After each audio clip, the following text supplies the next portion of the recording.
Love this podcast? Support this show through the Acast supporter feature.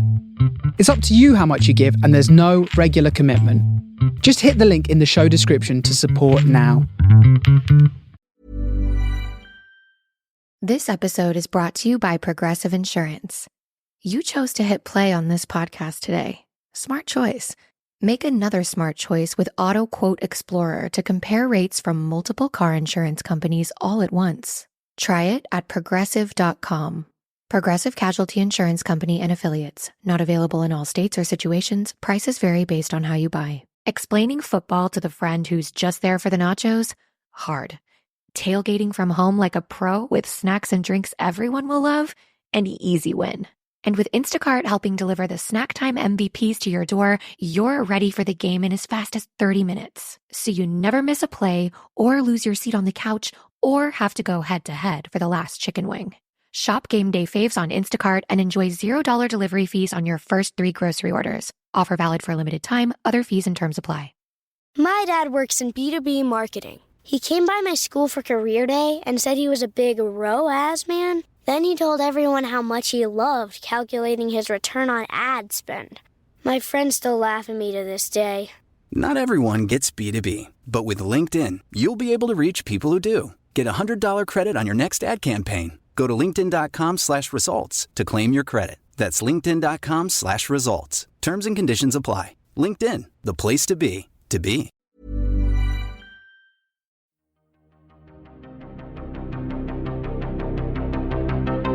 This is Writers on Film, the only podcast dedicated to books on cinema.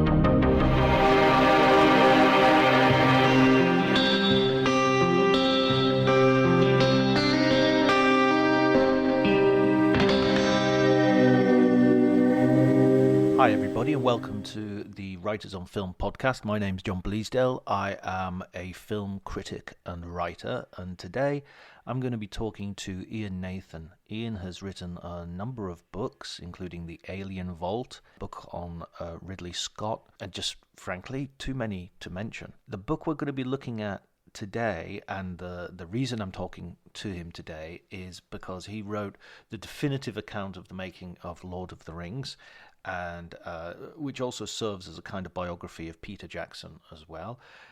There's several reasons for doing this. There's the anniversary of Lord of the Rings, of Fellowship of the Ring, coming up. There is also a new Peter Jackson documentary miniseries on Disney Plus, which has just come out. Ridley Scott, of course, has 2 films in cinemas relatively close together, The House of Gucci and The Last Duel. So we're going to be talking about loads of those things. It's a pretty long conversation, and I've put it as a sort of, I'm putting it out as a kind of bonus episode. Ian is great to talk to. I think he's one of those people who I could watch it, I could listen to him for hours, you know, and so, which we don't do, I hasten to add. I mean, it's a long conversation, it's not that long. If you enjoy the conversation, please remember to like, spread the word, publicize the podcast, print t-shirts off, wear them at popular sporting events, do embarrassing things, get viral videos going, skywrite with biplanes.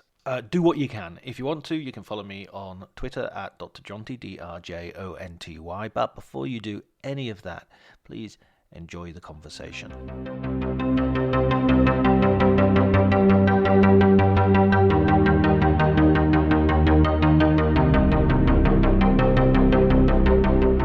Radio reviews, week by week, and I was getting a bit frustrated. Radio's fine, but you come away thinking, I've not said anything. I've sort of just top-lined everything. And new Ridley Scott looks very pretty, controversial subject. So I wanted to get into just, I had other views on it. I just wanted to express. And that's why I kind of started just doing the Substack. I don't know how often I'll keep it up because it takes quite a lot of work. But obviously I wanted to write about Ridley's new film because I've written a book about Ridley and I'm very passionate about Ridley. And so every time he puts a film out, I kind of engage.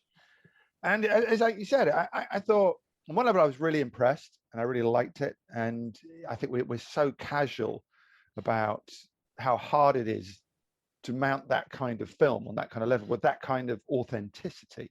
And to do it at the age of 83 as if it was nothing, okay, medieval France, kings, dueling, all of these things, castles, really just does it without almost blinking. And in the middle of a pandemic as well, they had to shut down that production and then restart it again.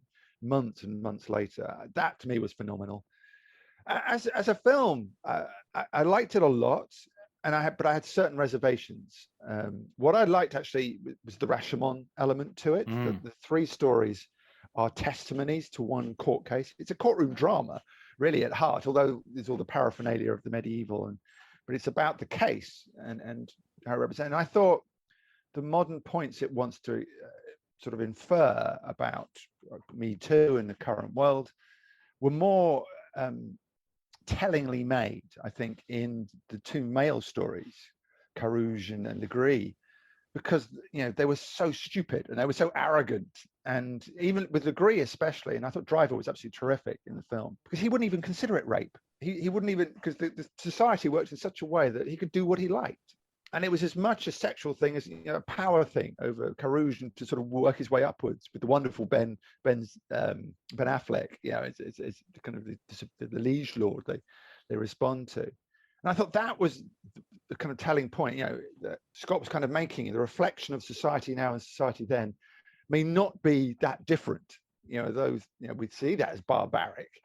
Actually, what has changed? And I thought that was very powerfully done, that kind of elusiveness and the way those two characters worked. I thought Jodie Comer was great in it, but I thought as soon as it becomes her testimony is the truth, and it tells us that, the caption hangs on to the word truth, lets us grasp that, rather than let us feel that through her testimony as if she were in court. It kind of it became didactic to me. It started to tell me things rather than let me feel them and understand them, and just lost me a bit. And I started to look forward to the duel to come. I started to just wanted that stuff, and it just doesn't mean to sort of downplay her performance, because she was magnetic in it and in each of the kind of segments. But that idea of repeating things from different points of view started to wear a bit thin by the third one. But I don't know, what did you think about that? No, I really rated it. I really and I'm really sort of disappointed with the critical and the it's commercially it's flopped. Critically, it's kind of been very meh, and there's a lot of sort of cheap shots about the mullets. And I get it, yeah, they're wearing mullets, but what are you going to do? What do you do with that sort of stuff? It just seems I think it seems like they're more against sort of Matt Damon and Ben Affleck appearing in a period piece. They don't want to even engage in it. Whereas I thought they were both brilliant, and I thought they were both kind of brave performances. I mean, Matt Damon plays someone who is increasingly a shit, and his heroism that he sets up at the beginning is totally deconstructed by the halfway through, really, and certainly by the end. He's quite a deplorable character.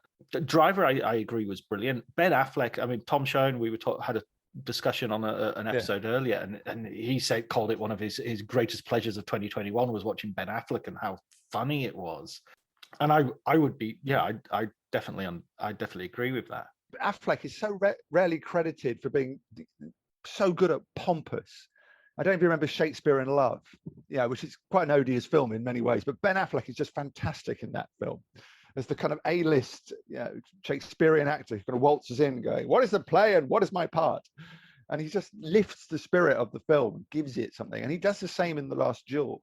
When you start to worry it's going to be grim and serious the whole way through, as soon as he comes on screen, and the withering looks he gives Matt Damon, they are ironic and they are a little bit meta, but it's a great pleasure, as Tom said, just to take part in that and join in. And he sort of lifts the burden of the film a bit and says, well, we can laugh at these ludicrous men and the world around them. And I love I don't know who she is, who plays his silent wife, who just has this kind of trade in kind of glances toward her husband of utter hatred. This is a dead marriage that he did. Yeah, absolutely. Those touches in a way. I thought Scott was much more. He said a lot more with those kind of little incidental details than he did with the kind of hammer blow of the main point. Sometimes we forget, and I think he forgets a bit, that the subtle gesture, the storytelling, actually could be a much greater vessel for message making than just saying it to the audience.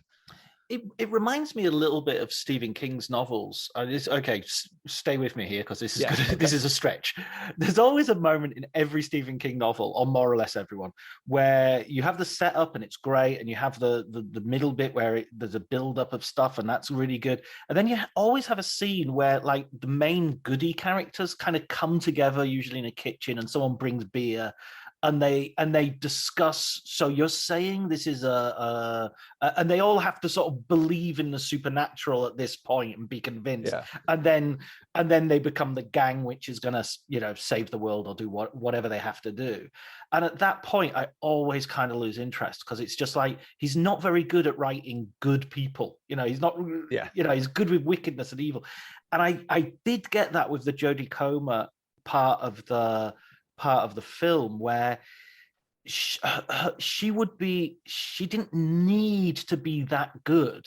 It was almost like the point of Me Too isn't that good girls are being, it's that any girl is being mistreated. And so, the fact that she's like a forward thinker and she reads books and she's got this forward thinking about agriculture, I just found some of those were the worst scenes when she sort of says to the peasant, you do what you let the horses run around, and it's just like, really, animal husbandry as the moral indicator of who I should like. Yeah. That bit, I agree with you. I think that was the weakest bit, and it is a pedantic point, I think, to make when the accomplishment is otherwise so complete, And that last duel, it lives up to its title. It really delivers. Absolutely, and it's so quick. I mean, and Scott would have read the histories. He would have had the historians in, and they would have known this is how they worked. But this that idea of weight is fantastic. Armor is just hideous. They're like sort of drunk bears just trying to move to get to one another. It's kind of like it's unbearably exhausting to George. It's not glamorous or exciting. It's just hard, I think, and he really gets that across. And I mean, even the line that Comer says of, it's two old men. I'm waiting for. And all those little. I love the little. But we've got those little sort of memories of battle. Yeah, it's just, and it's the stupidity of it all in the end. Machismo, and here they are. They're literally knocking chunks out of each other, for the sake of their own position in court or their own dignity, their own pride. And they condemn themselves. That's what the film does very powerfully. It's how the men condemn themselves in our eyes as the audience.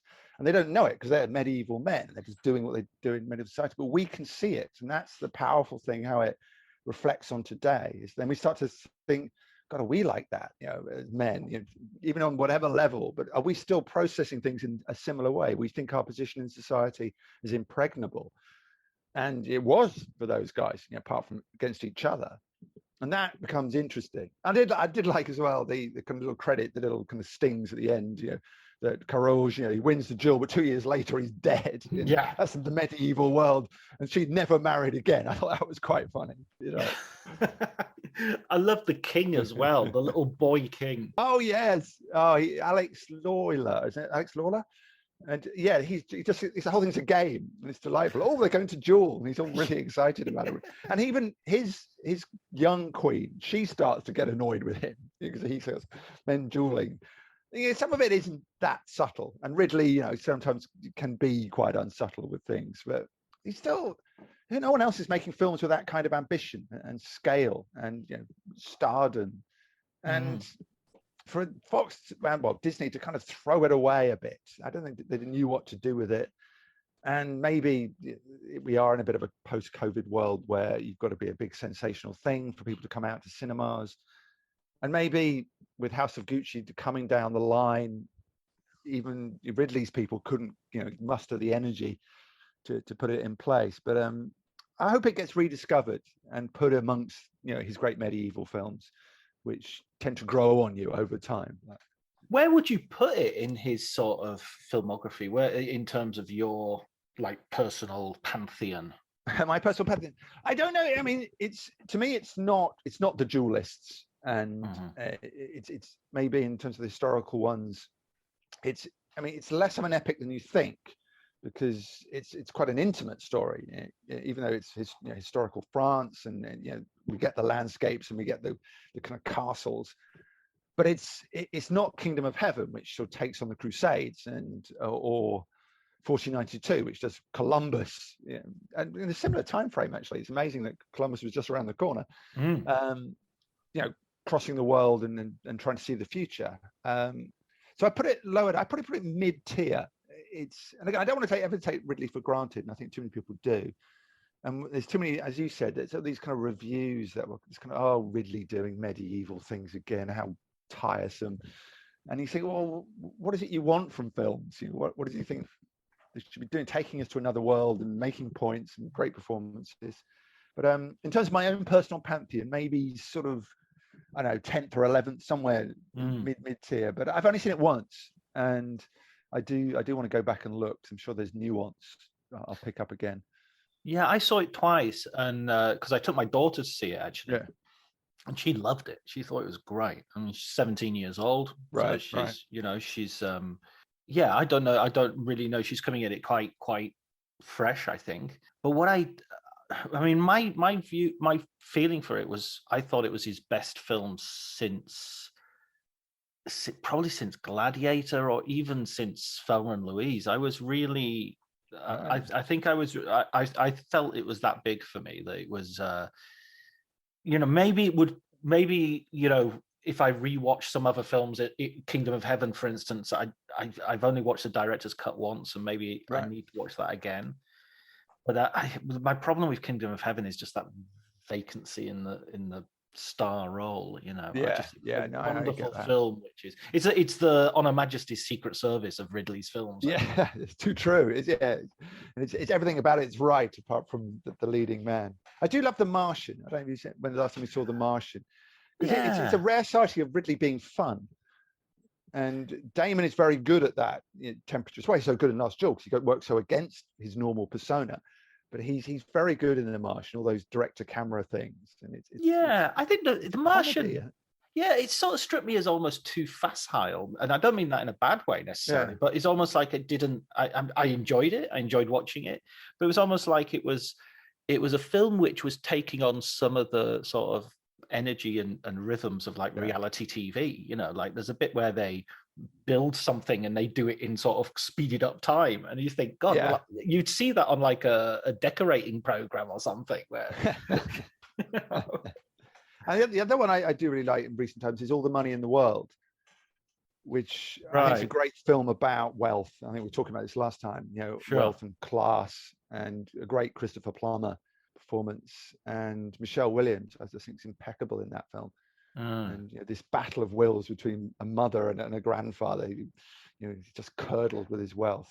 Have you seen House of Gucci? Not yet. I'm going to see it at the beginning of next week, I think. And because I was thinking that looks like a similar sort of area, of Italy and wealthy sort of misbehavior. The critical response coming out of the premiere was strange. It seemed to be people loving it for its madness and its chaos, and I couldn't work out whether some reviews loved it or hated it. They kind of it seems to be an all over the place kind of film. But he said it's a soap opera. It's just kind of, and he wants that feel to it, which is going to be new for him. A kind of people picture and sort of butting heads, and there's a lot of discussion about Lady Gaga's accent, isn't there? I think someone said it sounded more Russian than Italian, but I'm up for it. If it makes me laugh, I'm very up for it. What was your take on The Counselor? Because that's I've heard that name checked as one of the films. It sort of is in that area. It's a film I struggle with. I mean, I'm a big Cormac McCarthy fan, and obviously a big Ridley fan. And the news that they were working together, sounded great. We'd had No Country for Old Men, and it seemed to be an ideally placed proposition. It's a screenplay by Cormac McCarthy, but sometimes there's the two things don't quite fit together as much as you think they will. And I don't know, I struggle with it. And it's got a great reputation. It's one of those films that a large pocket of film critics really defend and say it's a dark comedy. It's about the devil. It's about nature of evil, and you got to look at it on certain levels. But I struggled to love it. And I struggle to laugh at it as well. If it is a comedy, and Scott says it's a comedy, the whole kind of mad stuff with Cameron Diaz and Javier Bardem, this kind of, they almost look like footballers' wives stuff. It's kind of quite mad. And I've watched it twice, and I do like things about it. At the same time, I struggle with it because I could see they shot bits in London, pretending they're Texas, and I can see that, that's Hoxton Bar and Grill. I've been there. That annoys me, which is not a thing you should judge a film from because they all cheat. But its grimness is almost overpowering at times, and by the end, when it's Ruben Neves or whoever who gives I can't remember the actor at the end, he gives the big speech to Fassbender about evil, and he's kind of Satan, and the kind of the absurdity it gets to of watching a DVD of your fiance meeting a terrible fate just seemed slightly ridiculous to me. It got to a point where this is no longer a film I can quite believe in. Yeah, no, I have similar feelings, and I think it's funny, that idea as well, that you sometimes have too perfect a marriage of people. It's like David Cronenberg did The Naked Lunch. It's like, or David Cronenberg doing Ballard. I just sort of think you're almost too, your sensibilities are too attuned. You sort of cancel each other out.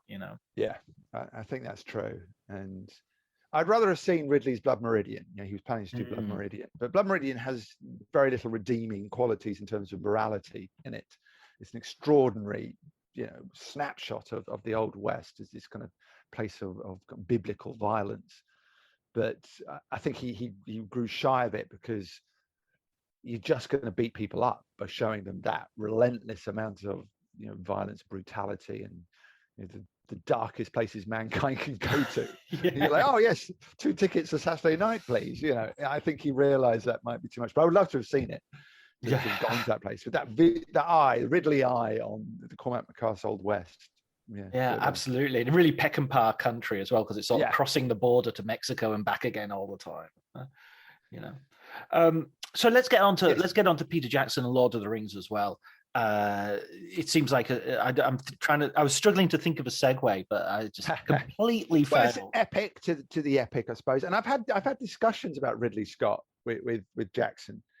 What does he think? Well, Jackson, of course, he's a consummate geek about all things, and he's got this huge movie collection of like memorabilia, and literally is the props and costumes.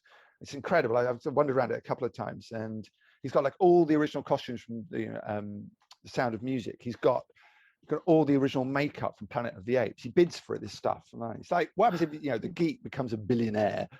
What can he spend his money? No, he doesn't collect action figures. He collects the original figures from the movies. The original Thunderbirds. He's just got all this stuff.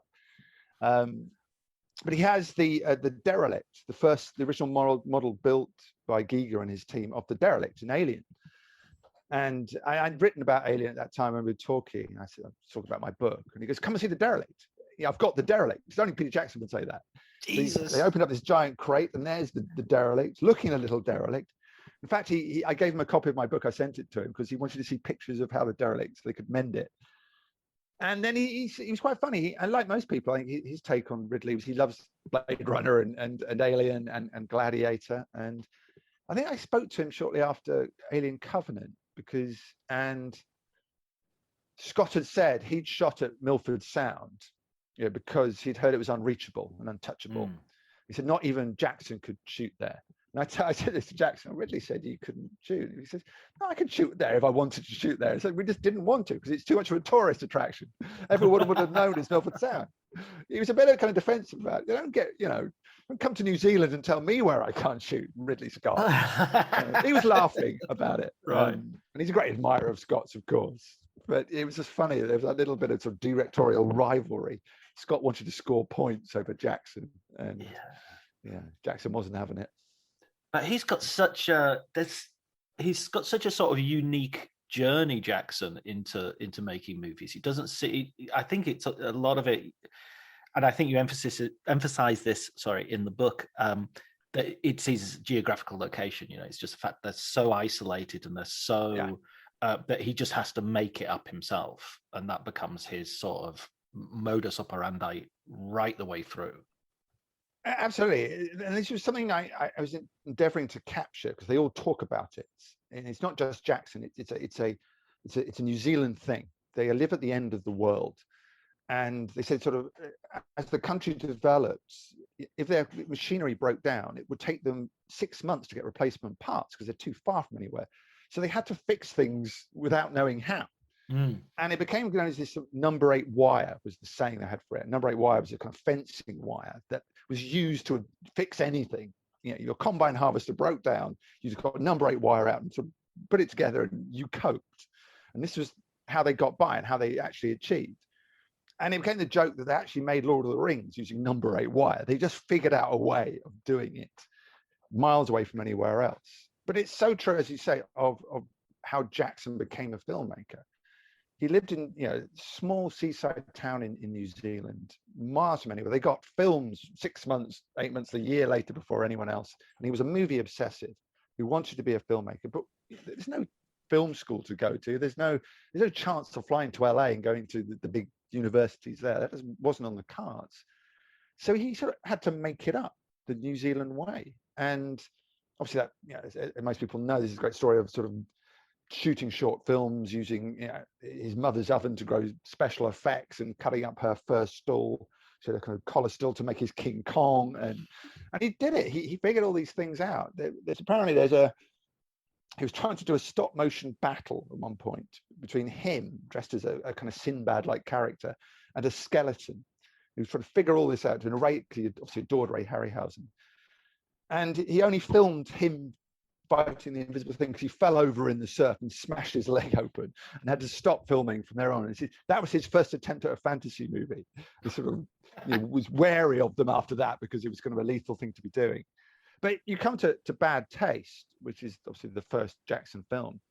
And Lord of the Rings was a breeze compared to Bad Taste. It took them 4 years to finish Bad Taste, shooting at weekends, literally homemade stuff. He made a homemade Steadicam. He sort of invented it out of wood. He built cranes out of wood himself, used his own car for shots. And gradually he got bits of more and more money as it went along with Bad Taste. And you can see him sort of hire other people and production values start to creep up in the film. Even though it's incredibly kind of hand to mouth, is it? Not that far. Yeah.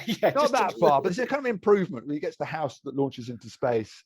And in fact, it's when Fran Walsh comes along, who become his partner, but she was there then helping at that point. But 4 years, and the mindset, I think, to have, I'm going to do this, I'm going to finish this. He always tells that really lovely story about the lowest point he's ever been was making Bad Taste, and he'd gone out some location near where he lived, quite a kind of rugged location on the edge of a cliff, and his friends didn't show up. They go to play football, and they'd never shown up, and he cried, and he said, and I think it's about he was so in the moment of making this film, and it was so important to him that he realized it was breaking his heart a little bit, and he almost had to rationalize himself and steel himself. And I like to think that moment gave him the strength to get all the way to the Oscars. In a way, it gave him the strength to get through Lord of the Rings and all the hurdles he'd have to overcome, just sort of coming to terms with what filmmaking was going to be for him. But always been that personal. I think he's never lost the passion. There are so many hurdles. I mean, there are so many that, in terms of the rights, in terms of the various producers and the Weinstein getting involved and being he could have been an enemy that sunk it completely. So there's just so much serendipity in it.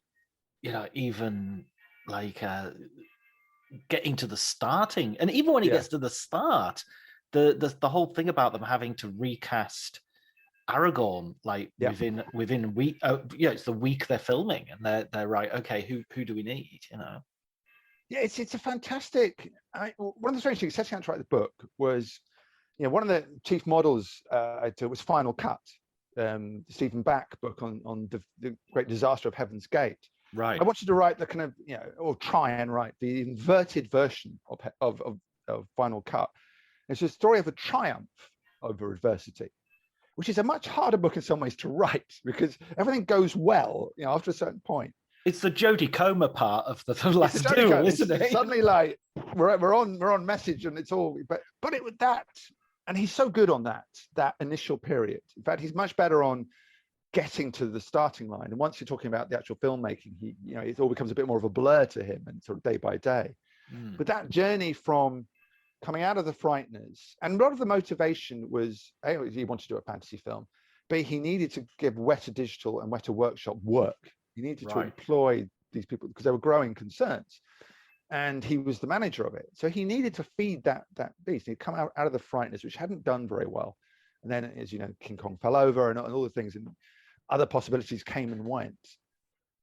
That they reached this point where one day he and Fran Walsh were having a discussion. I need to do a fantasy film, maybe a fantasy film. We can do special effects. It's hilarious.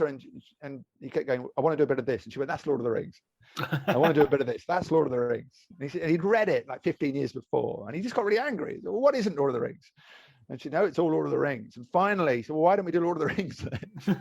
And it's as simple as that. And I think he was always very clear that he didn't make it as a Tolkien zealot. And that was important, because I think you can go wrong. If he'd been the guy who worshipped Lord of the Rings and knew everything there was to know about Tolkien, of which there are many, I think he would have come a cropper. I think because he was able to stand slightly back and come at it like a filmmaker, that was his success. And they got Philippa Boyens in, and she was the Tolkien obsessive. So they had someone on side to be that person. But that journey then, as you say, with Weinstein and Miramax, because he had a deal with Miramax. And it was just a fascinating glimpse into the hurdles any filmmaker goes through. You think a simple project. And one of the great voices I spoke to was a guy called Ken Kamins, who is Jackson's manager. I met him in LA, and he's great because he's an LA voice and always gives you the LA stories. Jackson is very New Zealand, as you expect, and all those things, but Ken Kamins will give you the kind of variety edge on the story, the business side. And then you start to realize Ken Kamins, made it happen. He's an incredible part of the story. And, when Weinstein threatened to, destroy the whole project with the Jackson wouldn't cut it back to a single film. And it all related to the fact that Disney couldn't give him enough money to do 2 films. And he was too proud to admit that. And so he threw it back at Jackson and said, it's all your fault. Jackson, he's just a lovely guy who was kind of rather blasted by the fury. And it's a great story that, Kamins spoke to Jackson. Jackson said, it's over. I'm going back to New Zealand. We're going to make small films, whatever. I can't do this Hollywood thing. And Kamins said, just leave it with me. And he got on the phone to Harvey and said, you give me a month to sell this thing. And Harvey, you got 2 weeks and we get all the money back.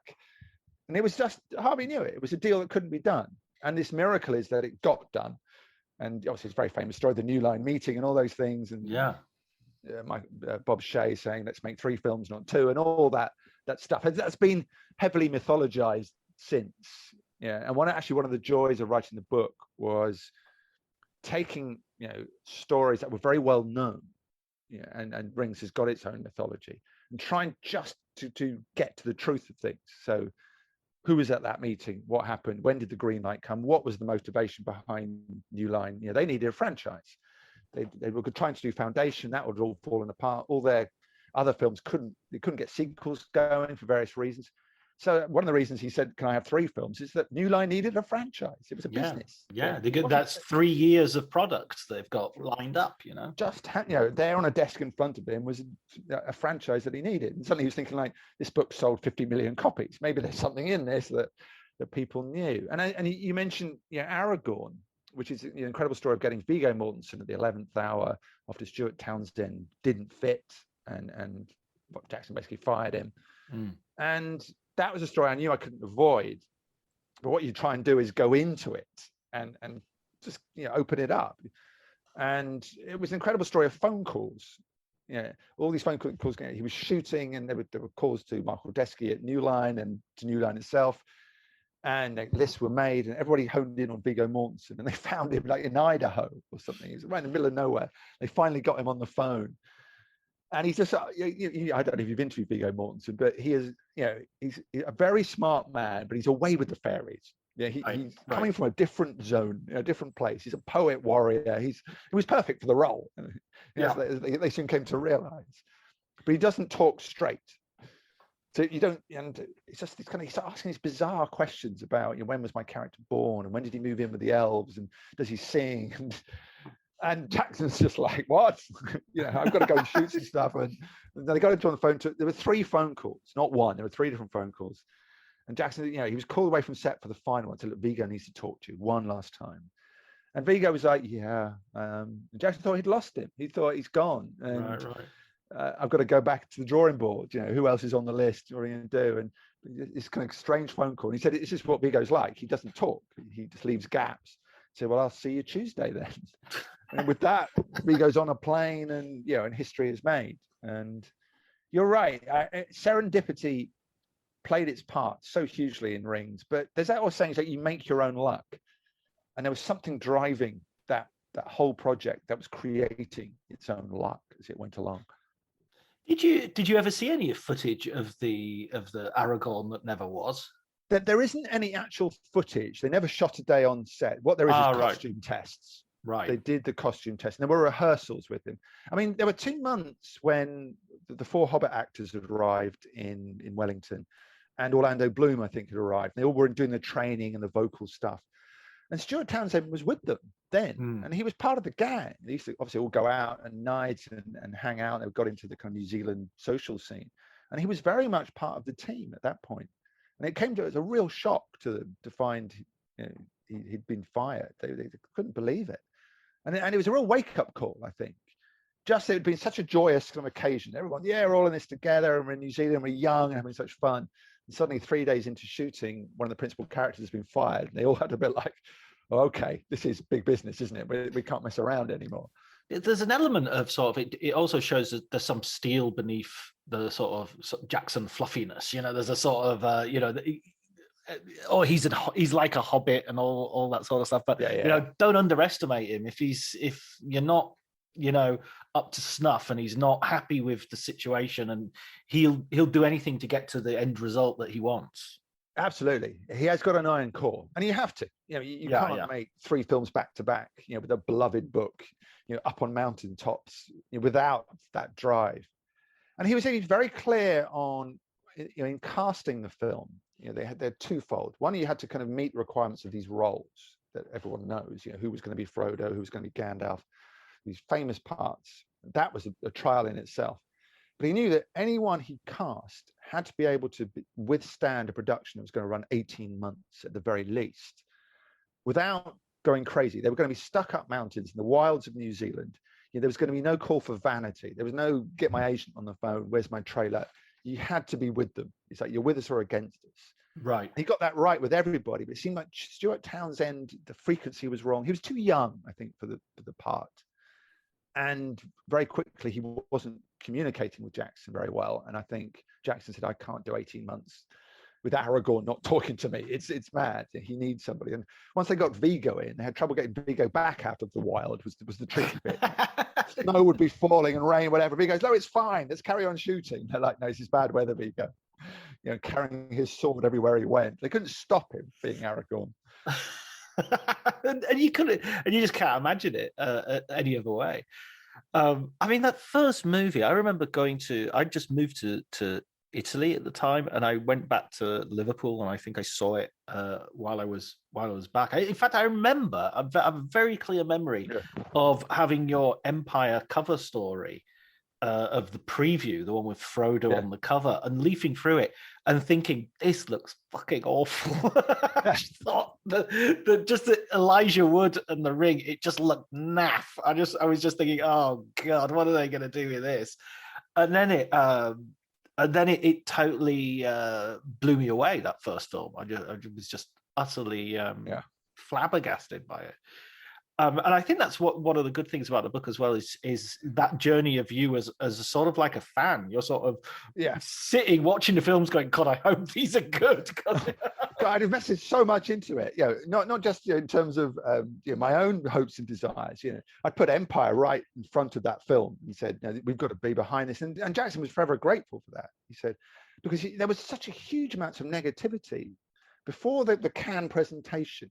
it was the laughing stock, as you say. Everyone was like Rings and Frodo, and what is this? It was the new Heaven's Gate. It was generally, what a New Line doing? It's going to kill the company. All of that was landing on Jackson, and we did an early cover at Empire. We got hold of some shots because we believed, this is the new Star Wars. We decided, and that was a lot. That was my fault, and I was kind of, because I'd read the books, and I kind of was revisiting my 14-year-old self through the medium of these films, and was not letting go. It's about iron will. I had my fingers into those films that no other journalist could get me off it. But there was that terror of like, what if he fucks it up? What is it? It's no good. But I'd seen the 25 minutes that were shown in Cannes, and I think that is always seen as the turning point in the whole endeavor in a way. I mean, Jackson was confident. Jackson knew what he was doing, but there was still a lot to achieve. They hadn't done any Gollum yet. They hadn't done all sorts of special effects things. But it was a Bob Shade decision, the head of New Line. He said, let's change the conversation on this film. And they took this 25 minutes to Cannes and did a big party and interviews. That's where we did our first story from. That's where I first met Jackson, in fact, Cannes. And it was just strange. There was just, you never know with anything. But as we were waiting outside the Olympia, I'm sure you know the Olympia in Cannes very well. Yeah. Many war stories I'm sure you have from the Olympia. But it was like 10 o'clock in the morning. It was quite an overcast day, and we're all kind of there, the journalists, early. And there's probably about 20 of us here for the preview. And we realized, looking amongst us, we were excited. We were kind of it was like kind of giddiness, like we were children. We sensed this was the important thing. And you don't know and all this thing. And it took us, they couldn't find the keys for the door, and we were like kind of zombies, just kind of scratching at the window. Like, finally let us in. And just sitting there, waiting for the footage, it genuinely felt a little bit awe-inspiring. It was kind of exciting. Jackson came out and introduced it and apologized for it, as he always does. This is early, please don't. And it began. And what it was it's like a little montage of the beginning bits of Fellowship. Then it's the cave troll sequence they showed in its entirety, although it wasn't completely finished. And then at the end, there was a montage of all three films. But the first thing you saw is Gandalf knocking on the door and Ian Holm coming out as Bilbo. And for sort of, 10 seconds, your brain goes, this is wrong. The scale's wrong. Everything looks weird. But actually, it's not wrong. It's just it worked. Your brain hadn't kind of caught up with it. And what I started to sense and felt this kind of great relief was the special effects started not to matter because the characters started to take over. And you started to think, God, that's a brilliant portrayal of Bilbo. He's got it. And then McKellen was just so effortless. You started to go, not worry about scale and all those things. And it just eased in. And by the time we were watching the Moria stuff, they were virtually cheering, in the preview. And that night in Cannes, that's the only thing anyone talked about. It was no official entry. It was nothing to do with the festival, really. Any bar you were in, did you go to the footage? Did you get to see the footage? Is it as good as they're saying? Right. And Mark Aldesky always says, he's a wonderful fellow. He was executive on it for New Line. He's quite an emotional fellow. He just said, I cried. Relief. Was that the first time he'd seen it as well? No, he'd seen bits and pieces because obviously he'd been in and out of New Zealand, and it's going to get interesting stories. It was actually Bob Shea who shaped it all, the actual package. Right. And Jackson says, fair play to him. I just wanted to do this bit, and he just wanted to do the scene. And Bob Shea, let's give them the whole scope of the project. And then he was right. Bob Shea knew how to market, to speak to people. And he said from that point on, it was all about containing the excitement. Then it was about, okay, we're onto something. But it was the point where, more money went to New Zealand to help them kind of do things. Special effects were enlarged, where to digital became a much more of a going concern. That was kind of the breaking of the dam, and it shifted from the grand folly into the new Star Wars. I was thinking about this really recently, about how I have a tendency to sort of really, really like things and then kind of go off them for a while. Do you know what I mean? Yeah. And I was so into Lord of the Rings. I watched them all at the cinema, obviously. I bought the DVDs the minute they were out. I bought the extended versions the minute they were out. I listened to the commentaries. I watched the hours and hours of material. And then at a certain point, I sort of started to slightly disparage them and sort of go, well, the first one's brilliant, but the others, aren't that good. And I'm not, there's this and there's that, and it never ends and it goes on for ages.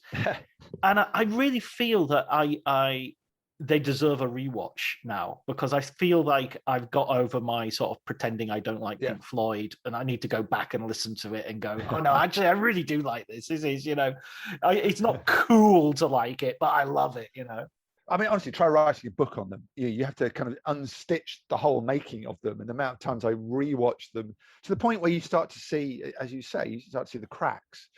And when you've kind of gone down to the minutiae, you can almost see Jackson's hand coming around the side and prodding people. You can, and after I finished the book, I said I'm going to leave it for about 2 or 3 years. I've got to make a break from Middle Earth and that world and go and do other things, because they were spoiling for me. They're spoiling the films. But I got the 4K versions, and I watched the first half of Fellowship in 4K. This is because I got a new telly, and I want you to see what it looked like on my new telly. And it was great to sort of get back into it again. And you reminded what a great character piece it is. All the special effects, and especially some of them are dated a little bit and other things, but it's a great character piece. And it's the best thing Orlando Bloom's ever done. He's very funny in it, Orlando Bloom, the kind of looks he gives. I mean, Mortensen's just impeccable. But you get the scenes of Christopher Lee and Ian McKellen battling, and you're going, yeah, this stuff is good stuff. It's richness in it.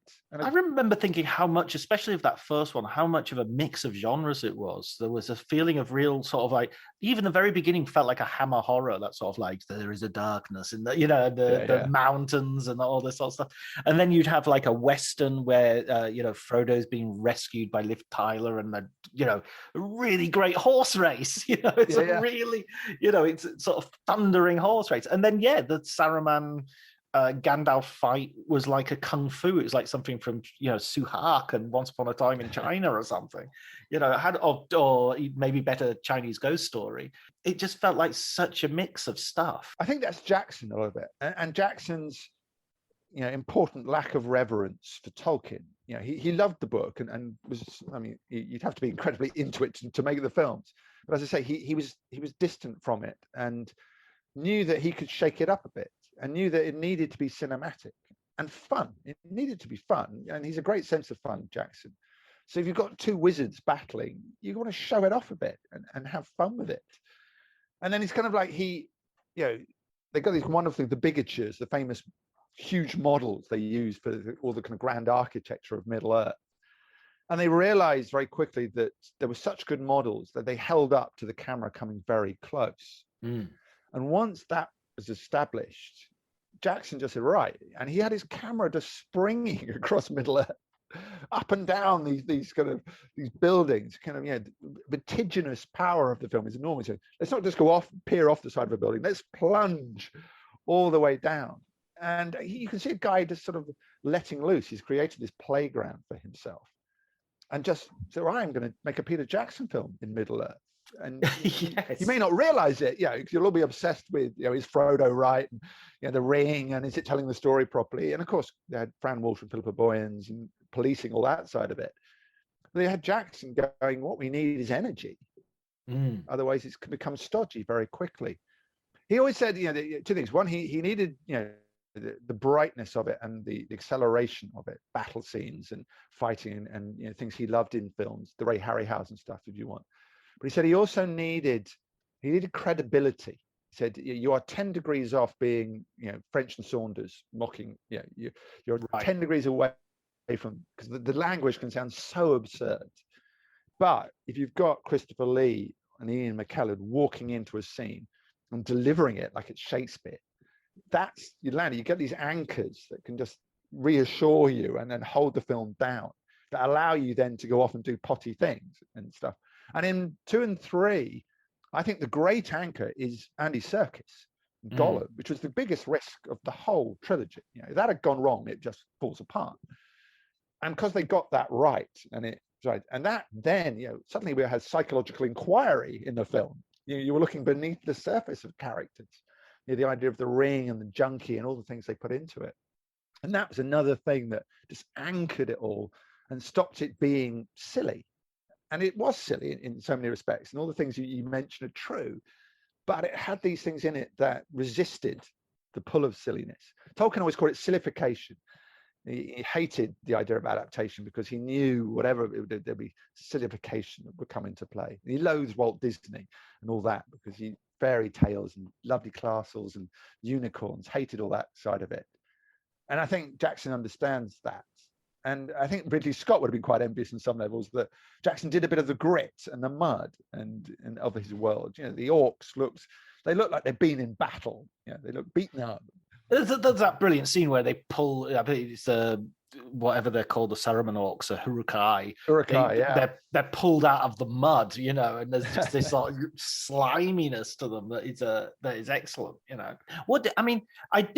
Even when I was like in the height of my sort of love for them, I did feel there was a kind of, as they became more gargantuan, there was a kind of law of diminishing returns a little bit I remember one part that Need a holiday gift that will keep her sparkling all year long? Blue Nile, the original online jeweler, has experts on hand 24/7 who can help you find the perfect piece. Beyond that, Blue Nile makes the gifting experience easier than ever with guaranteed free shipping and returns, as well as a wide assortment of jewelry of the highest quality at the best price. Right now, get 30% off jewelry at BlueNile.com. That's BlueNile.com for 30% off. BlueNile.com. This episode is brought to you by Progressive Insurance. Do you ever find yourself playing the budgeting game? Well, with the Name Your Price tool from Progressive, you can find options that fit your budget and potentially lower your bills. Try it at Progressive.com. Progressive Casualty Insurance Company and Affiliates. Price and coverage match limited by state law. Not available in all states.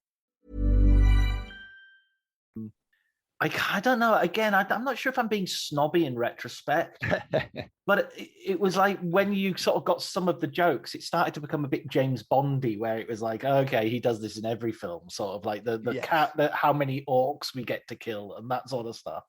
That it started being like, okay, that's the Orlando Bloom slide that he has to do, in every film. And I suppose, it's the difficulty of success is one thing, and they're really interesting projects in the sense that they were all certainly shot at the same time, but there was a great deal of filmmaking going on Two Towers and Return of the King after The Fellowship of the Ring came out, so they could see how people were responding to it and sort of react accordingly in the moment, rather than waiting 5 years and doing a sequel. So it's quite unique in the respect of, here's our box office, here's the reviews, here's the fan response, and here's him sitting in the edit, and they're still doing special effects, something on Two Towers. And they were doing some supplementary shooting still on the two subsequent films, and they could kind of cut their cloth accordingly without changing what they're about. I mean, they couldn't change the story, and people loved Bloom and loved Legolas.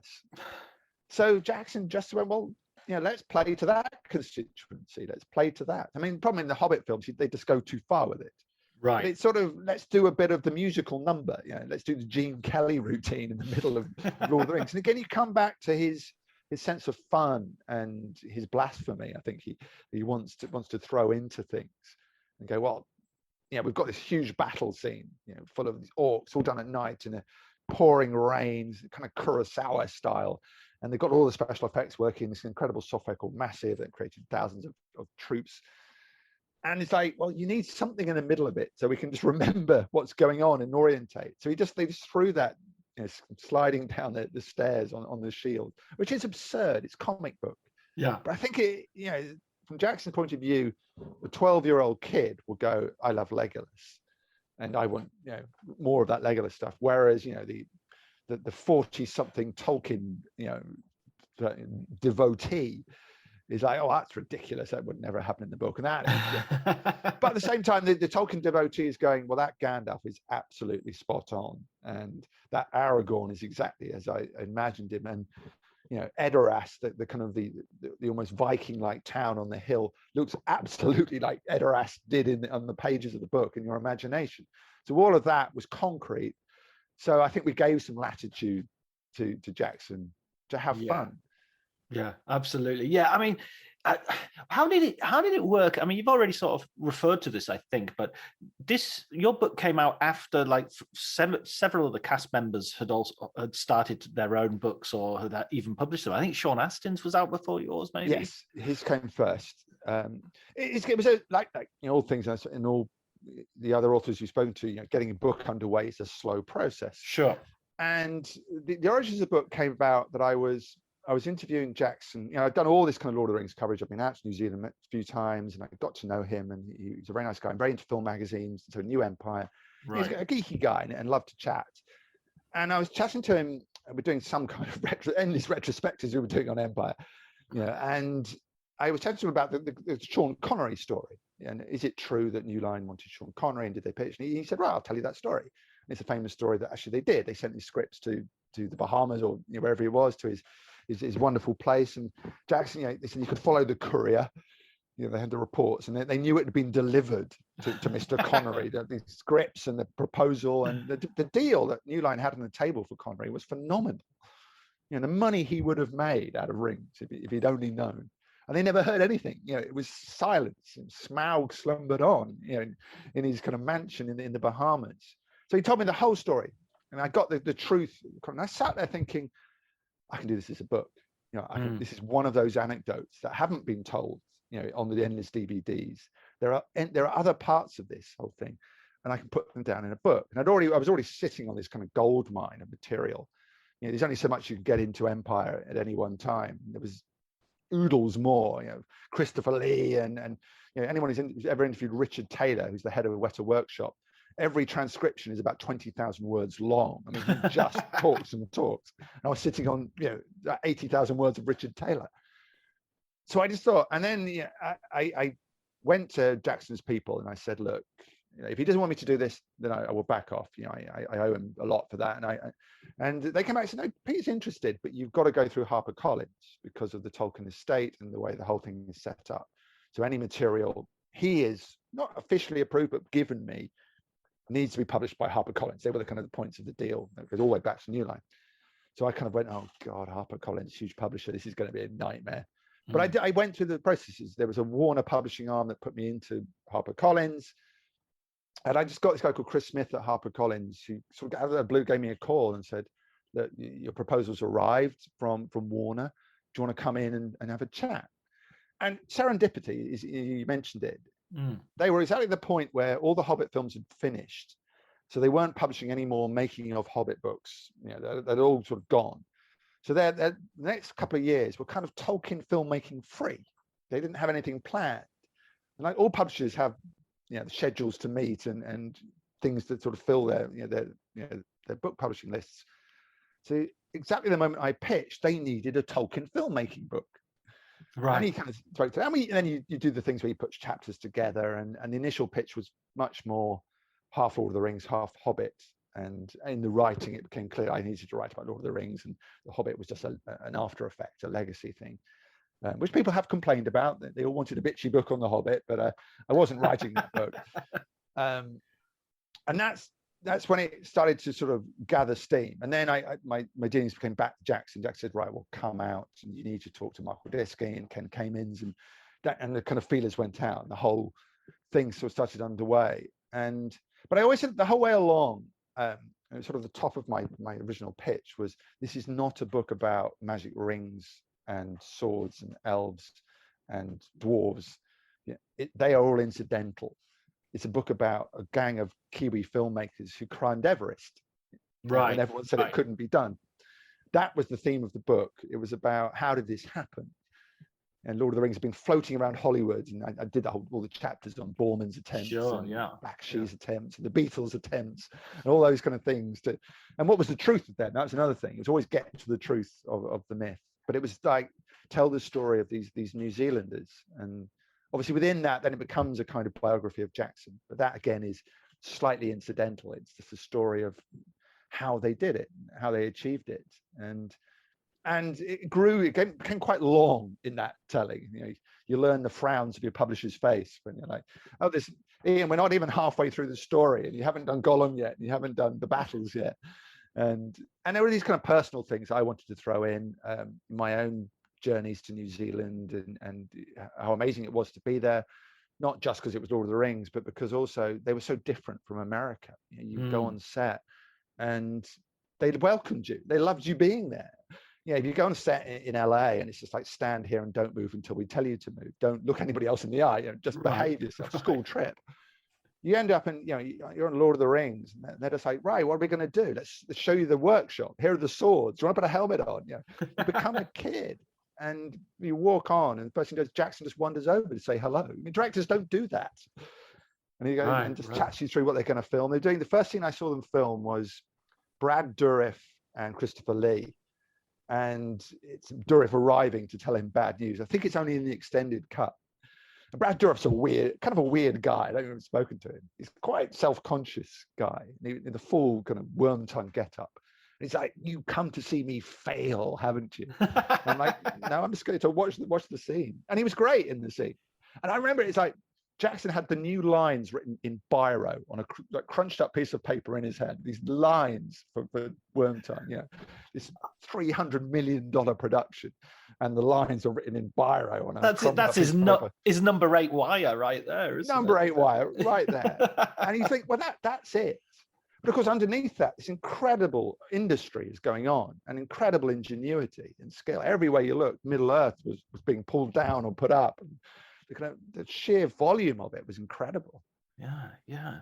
And what about the Hobbit films afterwards? Because I mean, I think that actually might have been also something a little bit like the Matrix movies the sequels made you like the original Matrix a little bit less, because it took away the uniqueness and the freshness of that sort of retrospectively. I sort of had the same feeling about the Hobbit films, where it was like, the first one, whoa, are we going to be in the kitchen for much longer? Are we going to be? I know. Yeah, it's a funny thing, because I'd done Lord of the Rings, and it had been this kind of great experience for me, both in terms of the satisfaction that had the films done well, and the things I got to write, and the traveling I got to do, and just as a career thing, it was a great experience. And then you have that kind of ego thing where the Hobbit films come up, and I've done this kind of magnanimous thing in the Empire office going, I can't do the Hobbit. I've done Lord of the Rings. Give it to somebody else, because I've had my moment in Middle Earth, and but then I get this kind of email through from Warner Brothers saying, Peter's asked for you. He wants you to come out early in production. You're a good luck charm. He wants you around to start covering it. Right. And you can't resist. I'm showing it to Mark, who's the then editor, going, I know I've said I'm stepping out, but Peter's asked for me. There's a plane waiting with my name on it. They painted my face on the side of the plane.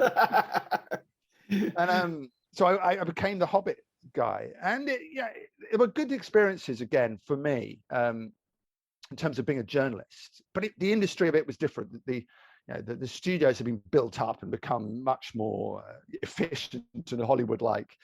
And the whole thing ran to a slightly different rhythm.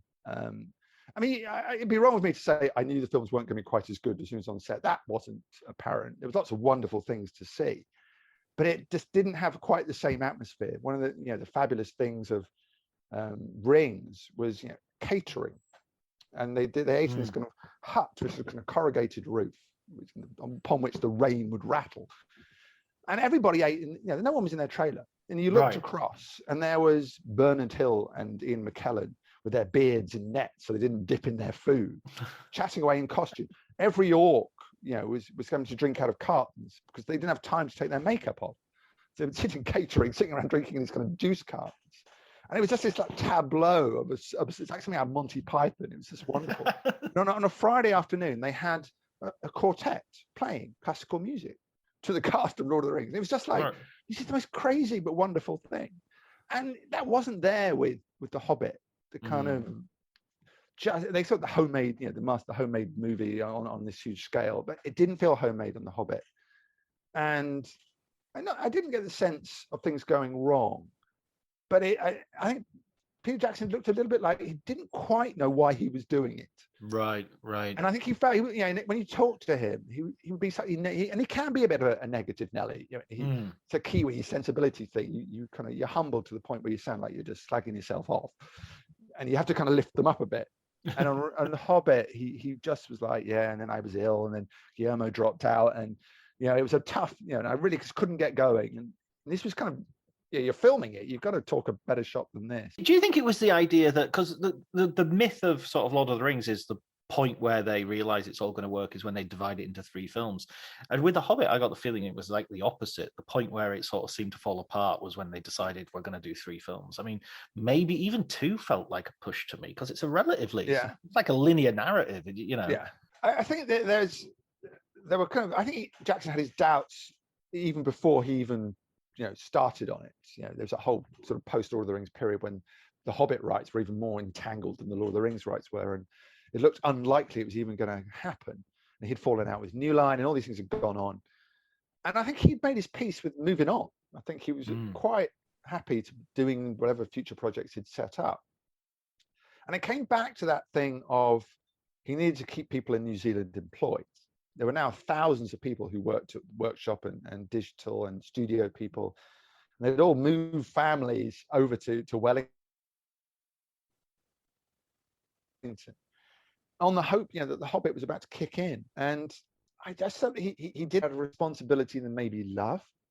And of course, once you're going, he was applying his filmmaking craft to that. But there was this tension, I think, with him and the material. He looked at the material and thought, this has got a different tone of voice to Lord of the Rings. And it has. It's a bedtime story, The Hobbit. Yes. The language of it by Tolkien is to his children. And so it's a beloved book because of that. Has this, the narrator's voice is slightly separate from the story, and it's kind of a ditty in some ways. And it was intended as a children's story. And I think Jackson said, I couldn't, I remember early on saying I found that very hard to come to terms with. What is the tone of this material? And of course, Warner are leaning on him to go, we need Lord of the Rings too. We need more epic. We need more battles. We need all that stuff. That's what we're paying for. And that there was an awful lot more money going into The Hobbit than Rings. There was something like 60 million had been spent before Jackson signed on to direct. So all through that Guillermo period and all through that, there was $60 million of pre-production had gone into The Hobbit. The drawings and the armor and all that stuff. And it's like there was too much. The limits of Rings were to its benefit. The number 8 thinking had to come out. Once you have too much money and freedom, well, although it wasn't quite freedom, but too much power in the sense of being Hollywood, the number 8 thinking becomes more distant, I think. So that was a factor. And I think, and again, there are various debates about things. Warner, because who had subsumed New Line in the meantime, kind of lent on them a bit and lent on them to put the romance in, lent on them to make it more epic. I think Jackson wanted to do more of a punk rocky kind of the dwarves mucking up the great Lord of the Rings edifice, and just not caring a hoot. He wanted that kind of knockabout bad taste comedy more to the front. And that got kind of pushed to the back. But the trilogy thing was a mistake. I don't think there was enough material, as you say, to stretch it out. But I think it was done honestly. And there were a lot of comments made about, it's for the money and all these things. Warner forced him to do it. Jackson told me, he said, we just sat down one afternoon about what the second film was going to be to map out the drama of the second film. Right. And they kept talking about things they had to pull out and things they hadn't done. And Jackson, one of them, just said, if we did 3, we could do that. We could do that. And said, well, let's go to Warner and said, we'll try 3. And Warner, of course, went, yes, please, thank you very much. That's another Christmas sorted for everybody. The bonuses are in the post. And those films, each one nearly made I think the first one made $1 billion, second and third one made something like $900 million each. And that's Marvel money, So from a Warner point of view, from a commercial point of view, an absolute triumph, Yeah. But you're right. They've got stretched like taffy, and there are things thrown in almost for the sake of throwing them in that you lose the heart of it a bit, I think. With Rings, there was never a lack of story. Whatever your take on Tolkien is, he gives you story. This story and then story and then story. And one of the marvels of Lord of the Rings, and it's a much better book than The Hobbit. It's the other thing people don't remember, tend to forget. It's a much, much better book. The characters are better. The visuals are better. And he just throws in these set pieces, Tolkien. He was great in Hollywood, Tolkien. He writes a set piece. Moria, everyone remembers. Shelob's lair. he just throws that in late in the story, giant spider in this layer, and you think, gosh, yeah, he's good at this stuff. And I think that's part of it. The Hobbit just didn't have as much good stuff in it. Yeah, it's like, as you say, it's a children's story. It's very episodic. It's very, it's called There and Back Again. It's that's the structure and everything. Yeah. But the problem with that idea of, oh, well, we can't tell this and we can't tell this, but if we have a third film, we'll be able to do. But that's not a film. A film is not like a bunch of cool scenes. It should be. And I think it was, that was the thing that got me, that I ended up sort of like huffing and puffing about when I was watching it, was there was something that diluted about the epic, that all that. I remember hearing Jackson in an interview, probably on one of the extended editions, where he's actually talking about, everybody talks about it's a battle between good and evil, but that's not actually very interesting. I'm interested in the hobbits. And I think that's where the Hobbit, ironically, kind of lost the plot, because it became this huge thing about good and evil, and it lost sight of the fact that that's not that interesting. It's the hobbits that are more interesting. Yeah. And of course, the resonance with the hobbits is Tolkien in World War One, and the song, right, that essentially that their little Englishman going off to World War One. That's kind of the underlying idea in it, and they're forever changed when they return, and to such an extent that they can't even stay settled. It's true, and I thought there were opportunities in the Hobbit. Maybe they could have. I think the dragon's a great character, and he does him well, and that sequence works for me. But I thought that needs to be the crescendo almost. The Battle of Five Armies is actually a bit of an afterthought. In fact, in the book, it doesn't really happen at all. Bilbo gets knocked out, and he wakes up, and the battle's virtually done. And of course, they couldn't quite do that. But I just thought, as soon as you've done the dragon, everything after that's a bit of a, it's the party's over, and we're just kind of dribbling on to the end. Yeah, the Battle of the Five Armies is like someone turning up and saying, "Okay, who wants coffee?" The Hoover out and go, "Come on, everybody, go home now." It did. It gets trapped in that, and I think Jackson would acknowledge that.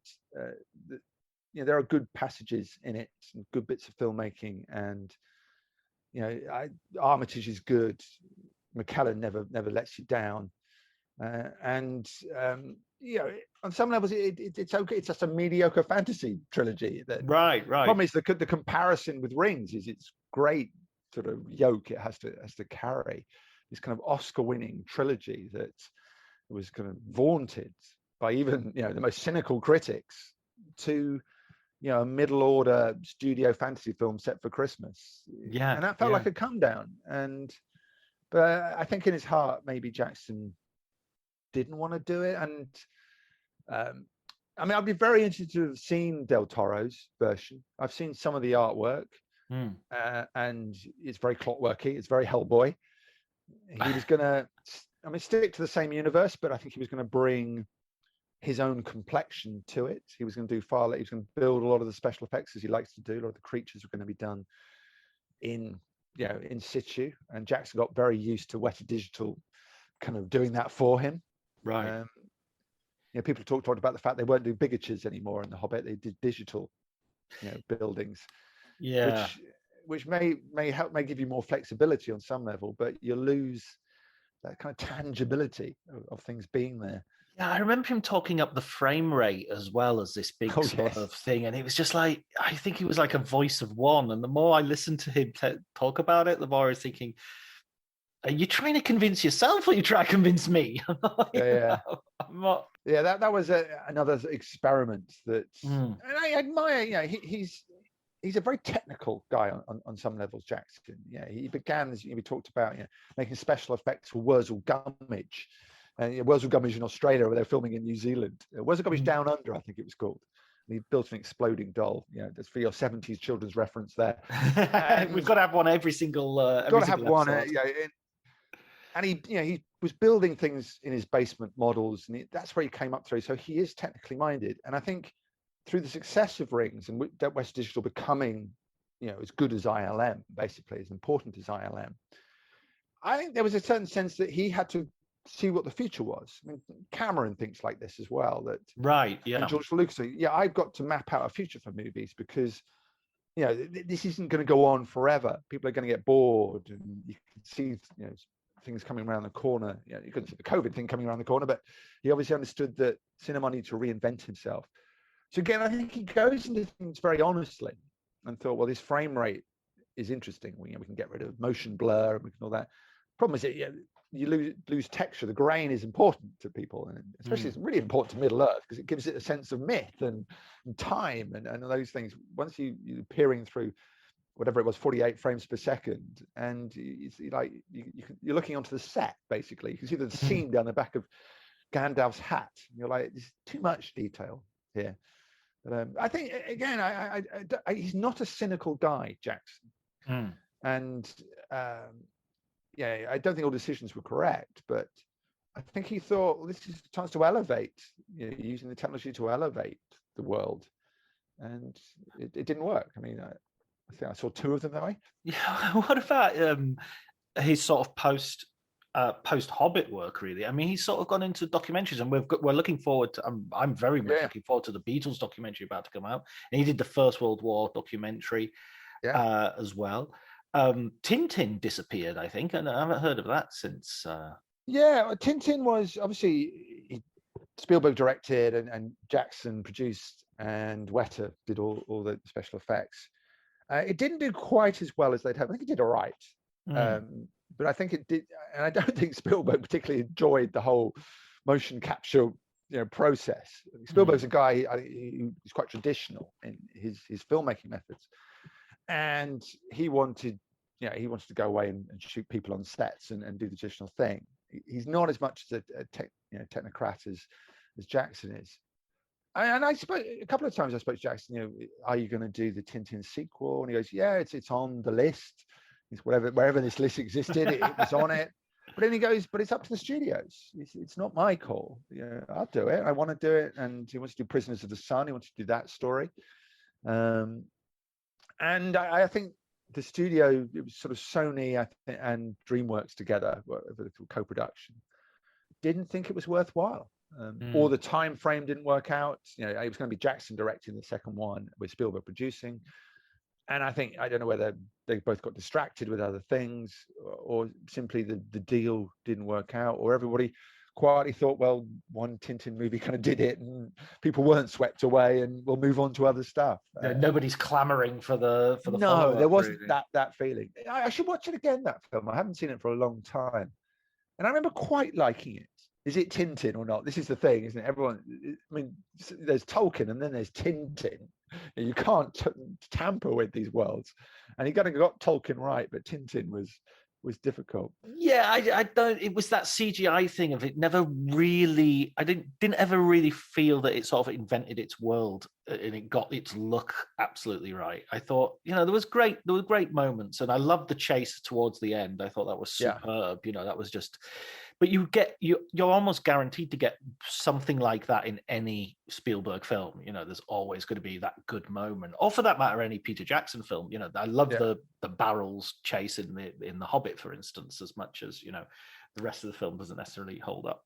It does got stuff. I suppose there's a kind of an atmosphere in the Hergé books, however you call them, graphic novels, or what you want to describe them as.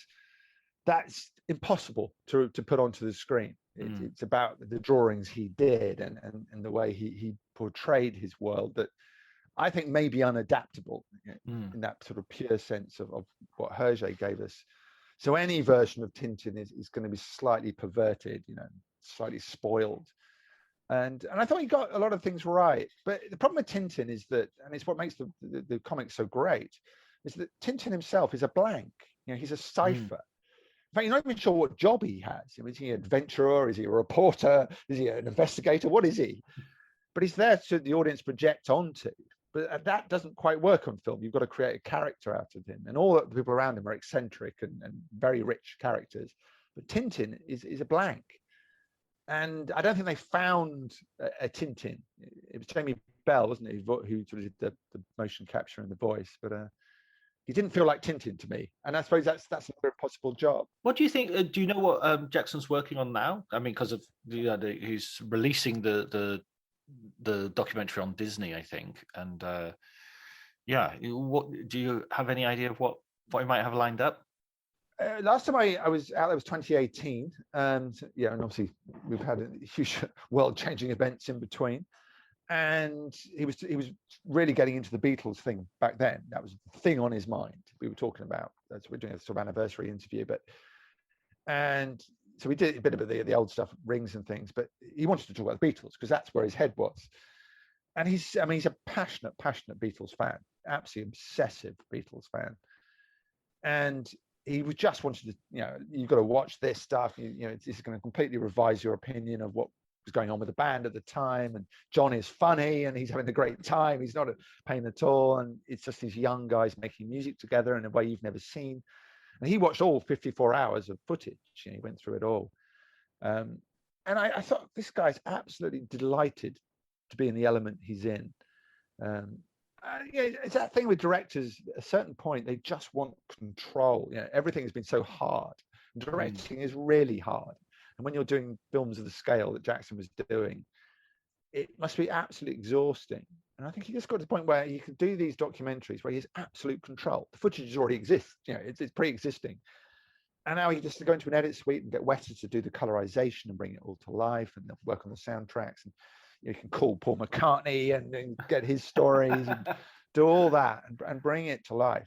I thought, he's in his element. And I said, is there a feature film cooking away in the back burner? And he said, well, there are things, and I don't know, I may move. And I spoke to Philippa Boyens at the same time. She's always very honest, Philippa Boyens. She lives literally next door to Jackson. They live next door to each other, right by the waterside. It's very beautiful. And she said, he will. She said, he's in this documentary place at the moment, but there are projects, and they might be small. He might do a New Zealand film, something like Heavenly Creatures. That would be really interesting. That'd be really interesting. That's sort of like, it's George Lucas sort of made it into something of a cliche because he was constantly talking about wanting to do these small experimental films, and it's just back like to his early days. Yeah, George, you've had you could finance them yourself. You don't even need a studio or anything. You could just put a few million together and shoot them. So after a while, you just sort of think, okay, you're just talking nonsense. Then you just don't want to do anything. But with Jackson, I feel that he's because of his background, I really do feel he could get back and do a 90-minute Blumhouse horror type movie. I keep encouraging. I kept saying, if you can't think of anything else, just do Bad Taste 2. Just go back. There are scripts of Bad Taste 2 somewhere, and just do it. Whatever level you want to do it. And he laughs. He goes, "Yeah, we'll do Bad Taste 2." I thought that's the kind of thing I think people might enjoy. Make it for 30 million, because obviously it's going to cost a lot more than the original, because it always does, but not at a level where there's huge amounts of pressure. And I think you can just have a ball with it. Out in space, you can star in it, and it'd just be absolutely mad and ridiculously gory and over the top. That's a way of almost exercising all the past, Oscars and Hobbit and all the things that have gone on. Just to go, this is who I am. Go back to the beginning. Yeah. The Meet the Freebles and what was the other one that he did? The one with the lawnmower. Brain Dead. Brain Dead. God, I love that film. That's so good. The Kung Fu Priest and the. It's just the scene with he goes in at the end of the lawnmower, and the stories of the making of that. They had to use food coloring. They had vats of blood.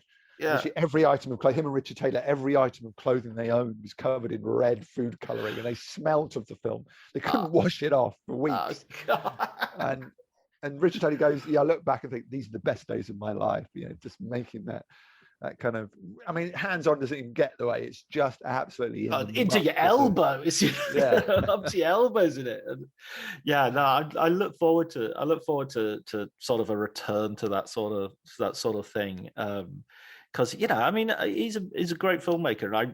I watched Bad Taste when I was a kid. When I was in my teens, I guess. Yeah. On a dodgy VHS, and Heavenly Creatures impressed me. I remember it coming out and being really into it, and it was and going through the Lord of the Rings was a wonderful journey to have, and kind of I felt it was an impossible one. When I was a kid, I was either reading Lord of the Rings or Dune for 7 years. I was just alternate from one to the other, maybe try to read the Silmarillion at some point. So, it's very hard to do. Yes. Oh God, it's so difficult, that book. Which is a load of papers he wrote and he sort of threw together and they were edited. It's not really a story rather than sort of a history book. Yeah.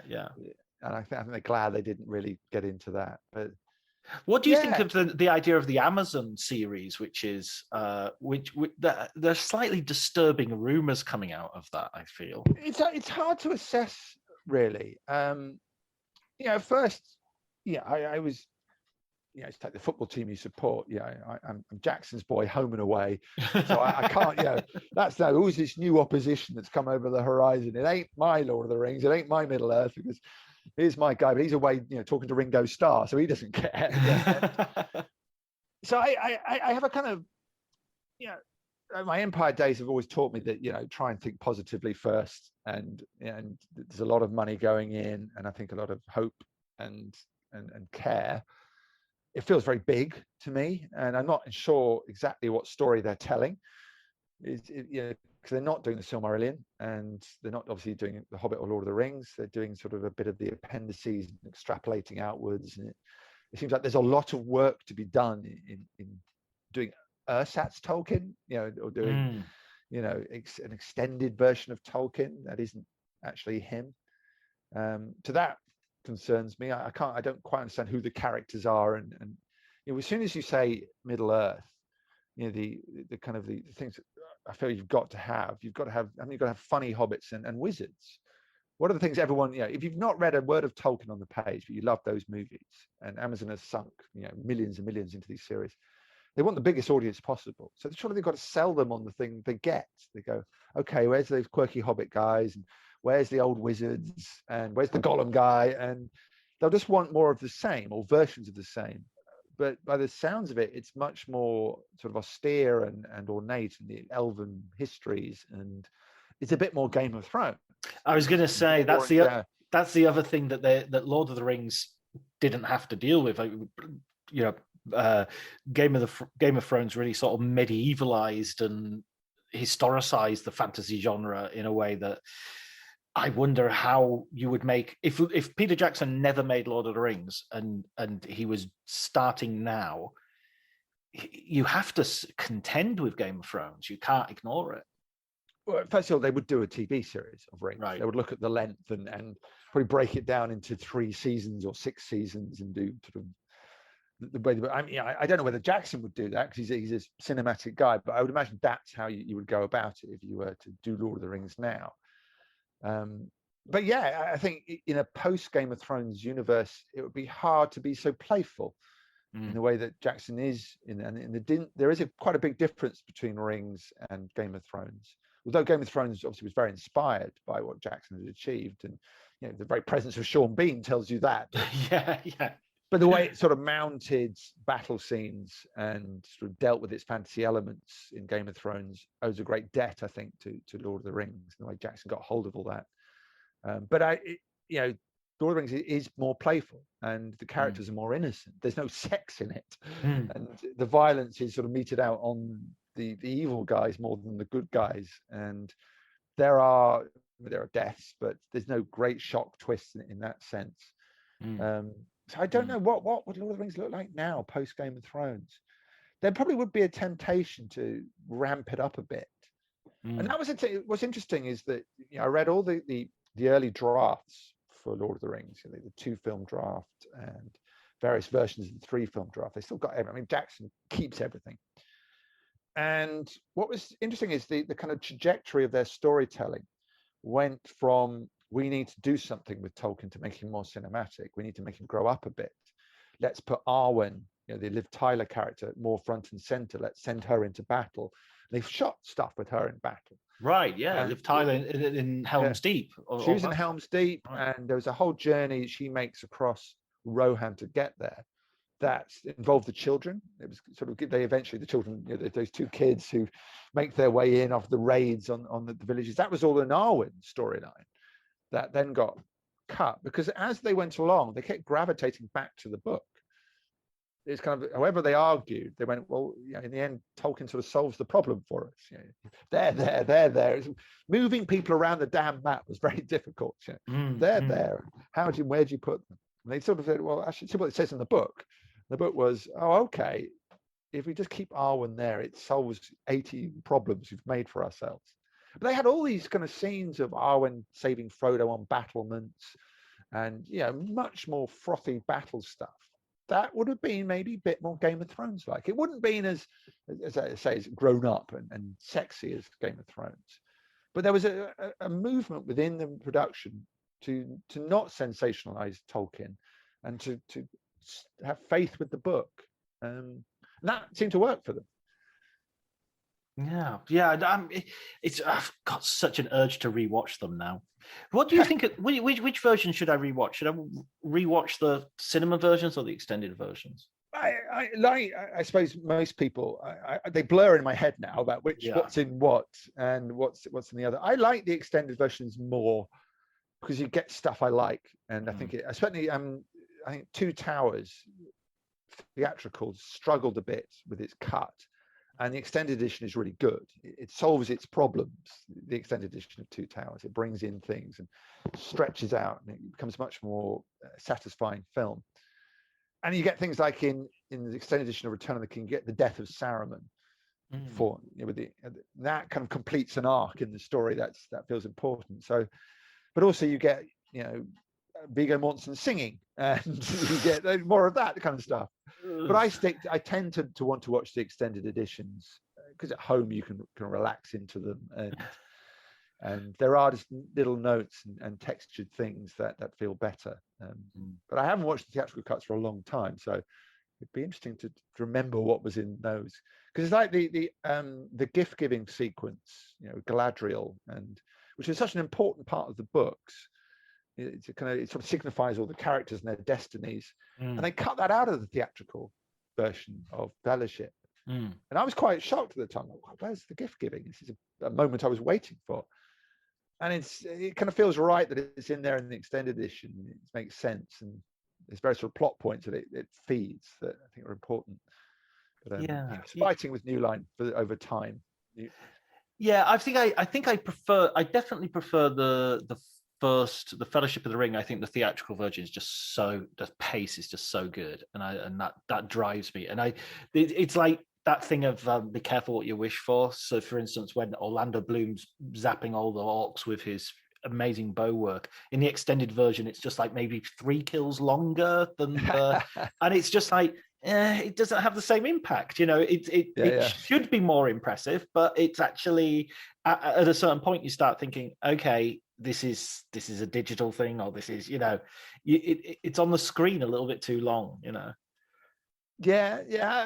get that, but I think there is a difference when you watch at home and you watch in the cinema. Sure. You can just pause it and go to the loo and come back, and it's all fine, or go make yourself a coffee, or you get some Kendall mint cake or whatever you need to get to the end of this thing. And I saw, it's one of the great privileges of doing it. When I went out to New Zealand and to see, they were doing supplementary on Two Towers. They showed us the extended cut of Fellowship in Jackson's cinema. Wow. And we sat with the cast. The cast had never seen it. And it's hilarious. I mean, they made so much noise. It was a bit irritating. Bernard Hill and I think Viggo Mortensen was sat behind me where I was sitting, and then just over to the right were Billy Boyd and Dominic Monaghan. Right. And there was this kind of dialogue going between Bernard Hill and the two hobbits. He was just sort of taking the mickey out of them. And it was obviously, it's great because it was who they were and the kind of repartee. But you want to go, shh, I'm watching the film. For fuck's sake, Bernard Hill. Just shut up for a minute. It's like you want to watch it twice. You want to watch it so you can enjoy it, and then you can watch it with the DVD commentary of Bernard Hill shouting at hobbits. It's like Philippa Boyens tells a story that Jackson, when Del Toro was going to do The Hobbit, that Jackson brought him over and they came to New Zealand. They watched the Lord of the Rings films again on the big screen with just him, Del Toro and Jackson. Fran Welsh and Philippa Boyens just sat several rows back. And Fran Welsh and Philippa Boyens just took the mickey out of their own film so consistently, Jackson sent them out. They're just laughing. It's just like, what? And it's such a New Zealand thing. What did we do there? What were we thinking? Look at that scene. They were just mocking themselves. That's so laughing funny. Hysterically. And Jack said, look, this is not helpful. Can you please? Poor old. We're supposed to be selling this. Yeah, we're trying to bring him in and get him as part of the team, and you laughing at. What a bunch of losers. Oh, brilliant. Well, listen, Ian, thanks so much for stopping by to chat some Ridley and some Tolkien. And some Jackson, obviously. It's been great. Oh, thank you. It's always a pleasure to talk. It's a great series you've got going on. It feels like it's sort of really becoming something, and it's encouraging people to read. Read about film. It sounds obvious, but it's a really good thing to be doing. And that's the best thing. And loads of people. Someone on Twitter today just tweeted Jason Bailey's book about New York has just arrived, Fun City Cinema, and I'm really looking forward to this. I've wanted to read this since I heard the podcast, and you just think. Brilliant! That's my job done. Yeah, absolutely. And you're just getting great people. Yeah, the list of people. Judy Salomon, that's a great get. She's anyone who's written a film book. Devil's Candy is one of the kind of the sacred texts. It's kind of where you start, and it's interesting. Again, it was like Final Cut. It was a little bit of an inspiration for me looking at it for how do you write these books over the long haul. Except obviously, Bonfire of the Vanities went horribly wrong. There was no model of how a success story of a film. They didn't publish books about successes. You only publish books about disasters. Absolutely. So I think I'm one of the few books out there about a triumph. But that was but I really enjoyed that, and I really enjoyed it it's so good to read it at a distance as well. I really felt that just having that perspective on it, because even when your book came out, you're saying, it's after The Hobbit and everything. So there's even a sense that it's almost a nostalgia. I'm beginning to get nostalgia. I mean, it's as you say, it's like 20 years ago. So it's frightening. I've got photos of me on set that have been sort of taken. I look like a boy. Yeah. No, I saw them in the middle of the book. Honestly, 16 color illustrations. The professional hardcore journalist at work having elf ears put on with the helmet and the sword and stuff. Oh yeah, honestly, they encouraged it. It was these terrible New Zealanders. Come and sit in the throne, sit down. You're like, no, I'm meant to be on the job. Oh, this is great. I've come out of the theme park. It's glowing with absolute. I remember doing the same thing with. We saw Solo at Cannes, and we went to the party afterwards, and they had these cutouts of the Millennium Falcon, and you could sit in, and me and another journalist were doing some sort of slightly rude poses and such, and I've still got those photographs. But despite the irony, you can still see a sort of fanboy gleam in my eye. I know. It's terrible. You want to be professional at all times, and then they seduce you with their wonders. But you also need to hold on to the magic, to the reason we do this in the first place. Because if you lose that cod professionalism, I think is a poor excuse, a poor replacement. And the only thing I hoped I achieved was the sense of wonder I had that would have been shared by any of the people reading the book, that if they had experienced, they would experience it in a similar way to me, just how extraordinary it all was. I mean, the memories are just fantastic. I have a great memory, and I think I put it in the book, of queuing up for catering. And there were two queues on both sides of the table, and Christopher Lee was directly opposite me in full Saruman makeup, the talons, the whole business. The beard was tied up in a net. And between us is a bowl, I think it was chili, steaming away. And he looks up at me, dead in the eye, and goes, "What is that?" And I'm like, "I think it's chili." And he sort of looks at, "Oh, chili. And sort of rubs his stomach. He goes, "I better not. On set this afternoon, on set." And off he goes. I think I've just had an interaction with Christopher Lee. Then it dawned on me, he thought I was catering. He just thought I was the catering man. You were thinking, maybe he recognized me from the pages of Empire. Yeah, I had this moment, me and Christopher Lee, the great Christopher Lee. I thought I was fucking catering. Then that just made me laugh. I thought, it's just the wonder of being here. It's just the joy of it all. Where else would that happen? Just pop a napkin over your arm and go and see if he needs anything. Brilliant. Oh, wonderful stories. Wonderful stories. Well, let's do this again, Ian. We'll just Absolutely. We'll wait for another couple of months, a few films to come out, and it'd be Yeah, totally. We'll catch up post Christmas and see what we've been reading, what we've been watching.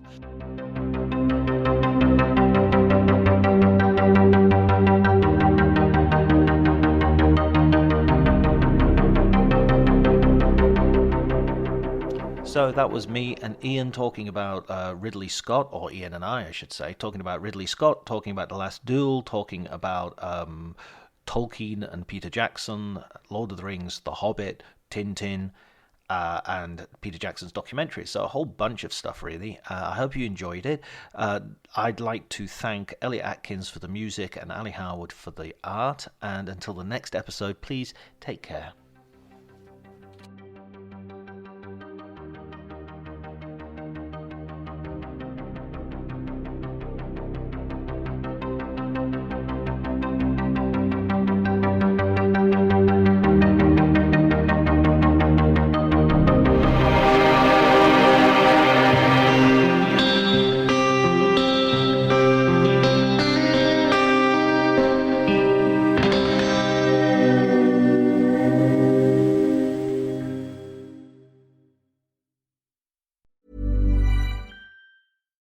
Cue the fireplace and your favorite fall movie. There's nothing better than a cozy evening at home with a glass of First Leaf wine.